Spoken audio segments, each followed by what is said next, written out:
listening to the Holy Bible 1-Year Challenge with Master Storyteller Michael Wood, featuring the easy-to-read version and used by permission from Bible League International. Enjoy the show! Hello, everyone. Welcome to day 211.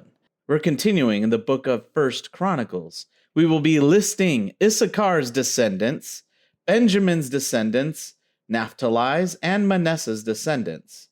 We'll also be looking at Ephraim's descendants, Asher's, and then we'll learn more about Benjamin's family and his descendants. We're also continuing in the book of Romans. In chapter 13, Paul really has 2 points he wants to discuss, and one of them is to obey your government rulers, that they've been basically put in place by God, that without God's authority, they would not be in charge. It doesn't matter if they're godly people or not. One thing is for sure, they have the power to punish. So Paul asks us to do right, so you will not have to worry about the government. And the second point is to love others. How the law is really all about love. And this is so revolutionary because the law used to be a checklist, an isolated list of different commands. But if you love the way love is described in the Bible, then you are truly doing everything that the laws point to. If you enjoy the show, visit me at patreon.com/storymaster. You'll find the link in the description box below. By contributing as little as $1 per month, you will enable me to continue this ministry, and you'll get cool rewards too.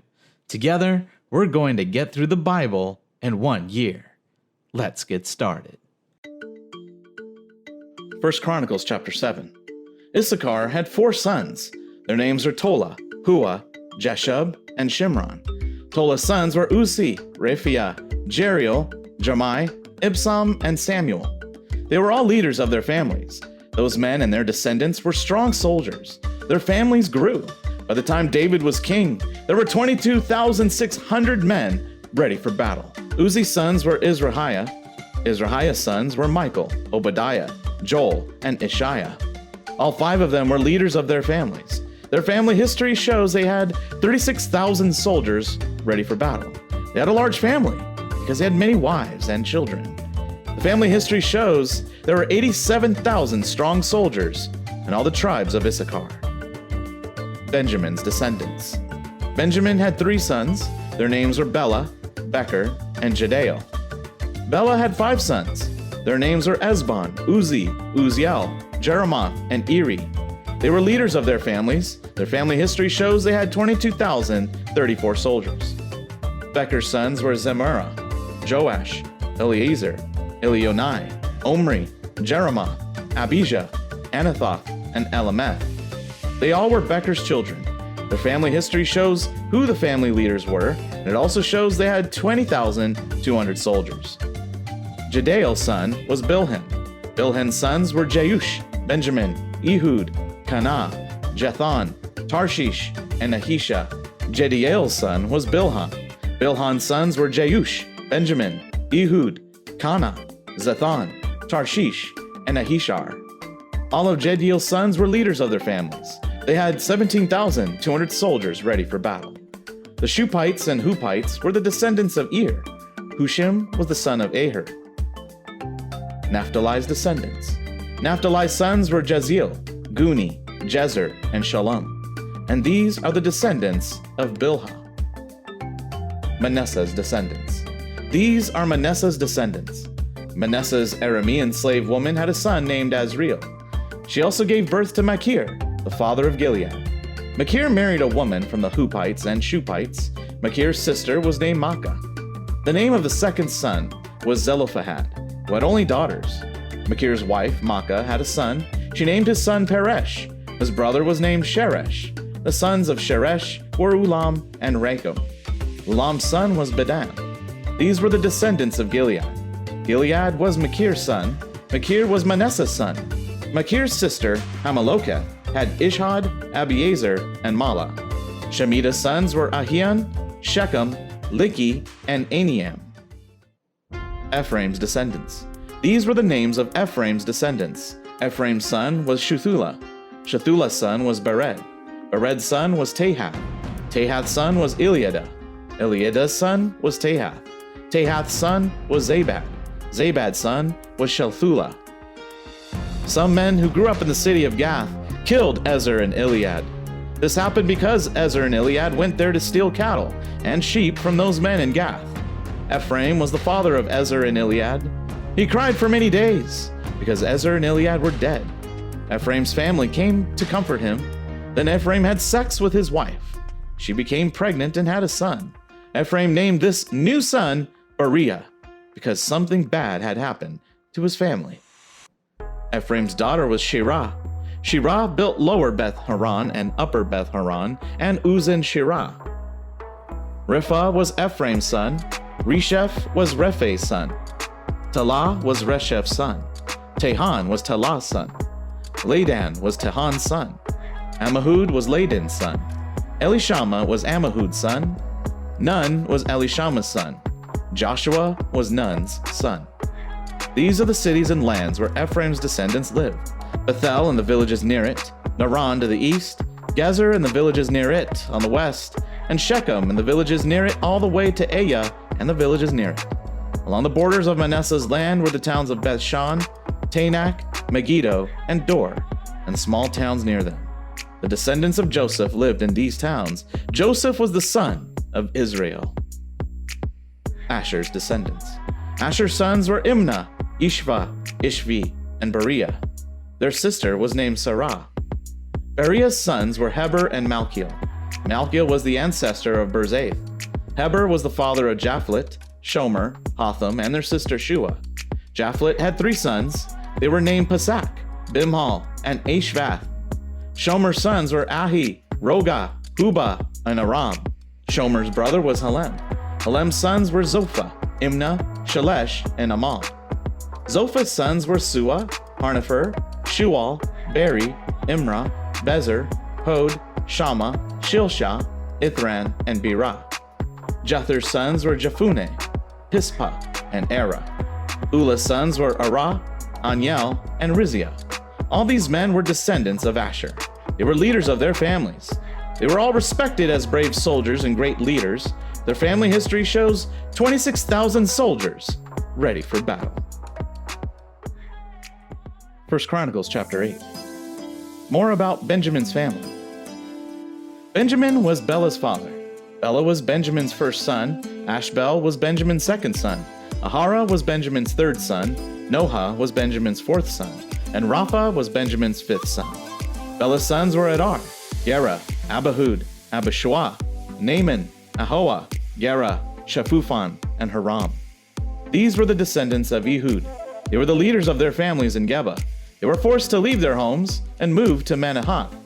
Ehud's descendants were Naaman, Ahijah, and Gera. Gera forced them to leave their homes. He was the father of Uzzah and Ahihud. Shaharaim divorced his wives Hushim and Bara in Moab. After he did this, he had children with another wife. Shaharaim had Jobab, Zibiah, Misha, Malcolm, Jeus, Sakiah, and Mirma with his wife Hodesh. They were leaders of their families. Shaharaim and Hashim had 2 sons named Abitub and Alpal. Alpal's sons were Eber, Misham, Shemed, Beriah, and Shema. Shemed built the towns of Ono and Lod, and the small towns around Lod. Beriah and Shema were the leaders of their families living in Ajalon. They forced the people who lived in Gath to leave. Beriah's sons were Shashak and Jeremoth, Zebediah, Arad, Eder, Michael, Ishpa, and Joha. Elpal's sons were Eber, Misham, Shemed, Beriah, and Shema. Shemed built the towns of Ono and Lod, and the small towns around Lod. Beriah and Shema were the leaders of the families living in Ajalon. They forced the people who lived in Gath to leave. Beriah's sons were Shashak and Jeremoth, Zebediah, Arad, Eder, Michael, Ishpa, and Joha. Elpal's sons were Zebediah, Meshullam, Hiski, Heber, Ishmerai, Isliah, and Jobab. Shemai's sons were Jacob, Zikri, Zabdi, Elianai, Zelatai, Eliel, Adaiah, Beriah, and Shimrath. Shashak's sons were Ishban, Eber, Eliel, Abdon, Zikri, Hanan, Hananiah, Elam, Anthothijah, Ifdeiah, and Penuel. Jeroham's sons were Shamsharai, Shariah, Athaliah, Jereshiah, Elijah, and Zikri. All these men were leaders of their families. They were listed in their family histories as leaders. They lived in Jerusalem. Jael first settled the town of Gibeon, where he lived with his wife Maacah. His oldest son was Abdon. Other sons were Zur, Kish, Baal, Ner, Nadab, Gedor, Ahio, Zechar, and Miklah, who was the father of Shemaiah. These sons also lived near their relatives in Jerusalem. Ner was Kish's father. Kish was Saul's father, and Saul was the father of Jonathan, Malchishua, Abinadab, and Eshbaal. Jonathan's sons were Merib-Baal. Merib-Baal was Micah's father. Micah's sons were Pithon, Melech, Tareah, and Ahaz. Ahaz was Jehoiada's father. Jehoiada was the father of Alameth, Asmaveth, and Zimri. Zimri was Mosa's father. Mosa was Benaiah's father. Rapha was Benaiah's son. Eleasah was Raphath's son. And Azel was Eleasah's son. Azel had 6 sons. Their names were Azrikam, Bakaru, Ishmael, Shiriah, Obadiah, and Hanan. All these sons were Azel's children. Azel's brother was Eshek. Eshek had some sons. These were Eshek's sons. Ulam was Azel's oldest son. Jeush was Eshek's second son. Eliphelet was Eshek's third son. Ulam's sons were strong soldiers, were very good with bows and arrows. They had many sons and grandsons. In all, there were 150 sons and grandsons. All these men were descendants of Benjamin.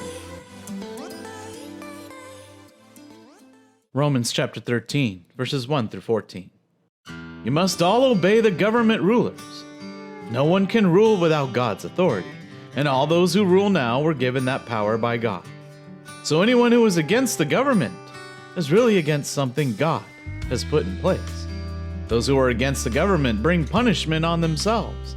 People who do right don't have to fear the rulers, but those who do wrong must fear them. Do you want to be free from fearing them? Then do only what is right, and they will praise you. Rulers are God's servants to help you, but if you do wrong, you have reason to be afraid. They have the power to punish, and they will use it. They are God's servants to punish those who do wrong. So you must obey the government, not just because you might be punished, but because you know it is the right thing to do. And this is why you pay taxes too. Those rulers should be paid for taking care of all the duties they have. They are really working for God. And give everyone what you owe them. If you owe them any kind of tax, then pay it. Show respect to those you should respect, and show honor to those you should honor. You should owe nothing to anyone, except that you will always owe love to each other. The person who loves others has done all that the law commands. The law says, "You must not commit adultery. You must not murder anyone. You must not steal.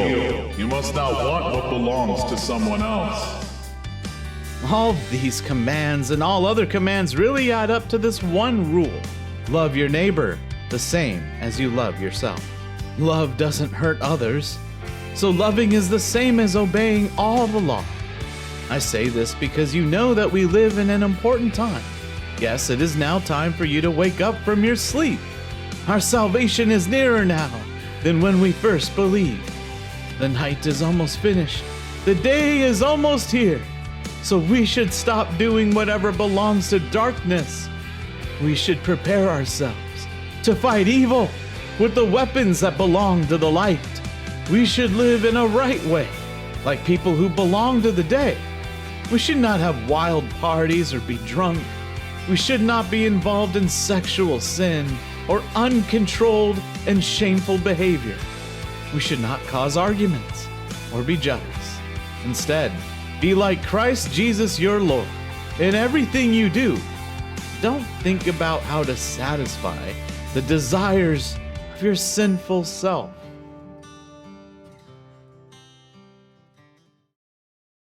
Psalm chapter 89, verses 38 to 45. But now, Lord, you have turned away from your chosen king. You have rejected him in anger. You have ended the agreement that you made with your servant. You have thrown his crown into the dirt. You have pulled down the walls of his city and destroyed all his fortresses. Everyone passing by steals from him. His neighbors laugh at him. You let the king's enemies win the war and made them all happy. You helped them defend themselves. You did not help your king win the battle. You brought his majesty to an end. You threw his throne to the ground. You cut his life short and put him to shame. Salah. Thank you, everyone. That was day 211. Join us for day 212.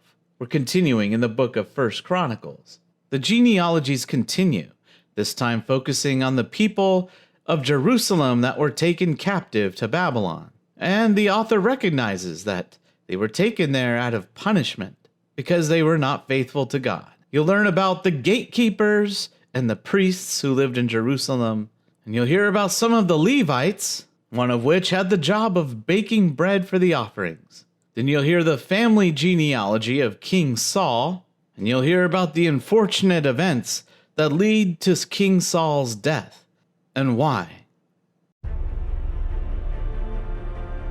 We hope you enjoyed today's verses. Be sure to leave us a positive review and to share this podcast with your friends and family. Please join us for the next episode as we experience the Bible in 1 year.